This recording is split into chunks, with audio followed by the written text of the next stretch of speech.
కొన్ని బంధాలు మన కంటికి కనిపించకపోయినా మన ప్రతి అడుగులో వాళ్ళు తోడుగా ఉన్నట్లే అనిపిస్తుంది. మా అమ్మమ్మ ప్రేమ మాకు ఎప్పుడూ ఒక చల్లని నీడలా తోడుంటుంది. తన ఆశీస్సులు ఎప్పుడూ మాపై ఉండాలని నేను నమ్ముతాను. ముందుగా అందరికీ ఉగాది శుభాకాంక్షలు. పొద్దున్నే 6:30కే పిల్లల అల్లరితో నా రోజు మొదలయ్యింది.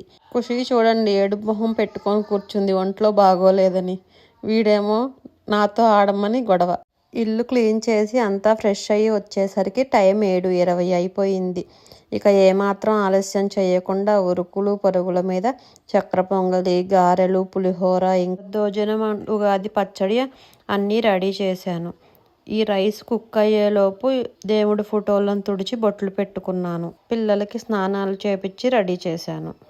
దీపారాధన చేసి పిల్లలతో పూజ చేయించాను.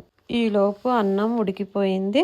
దద్దోజనంకి, పులిహోరకి, చక్కెర పొంగలికి తాలింపులు వేసుకున్నాను. కూడా దద్దోజనంకి నెయ్యితో తాలింపు వేయండి, టేస్ట్ చాలా బాగుంటుంది. తర్వాత పులిహోరకు తాలింపు వేసుకొని చింతపండు ఉడికించి కలుపుకున్నాను. గారెలకు పిండి గ్రైండ్ చేసుకొని గారెలు కూడా వేసుకున్నాను. వీడు చూడండి, జేజీ ఫోటో దగ్గర దేవుడికి దండం పెట్టుకోమంటే ఒక చేత్తో దండం పెట్టుకుంటున్నాడు నవ్వుకుంటూ. టైం 8:30 అయింది. ఖుషీని స్కూల్కి పంపించేసరికి ఒక యజ్ఞం పూర్తి చేసినట్టు, పని అయిపోయినట్టు అనిపించింది. ఖుషి వెళ్ళిన తర్వాత దేవుడి దగ్గర నైవేద్యాలు పెట్టి హారతి ఇచ్చాను.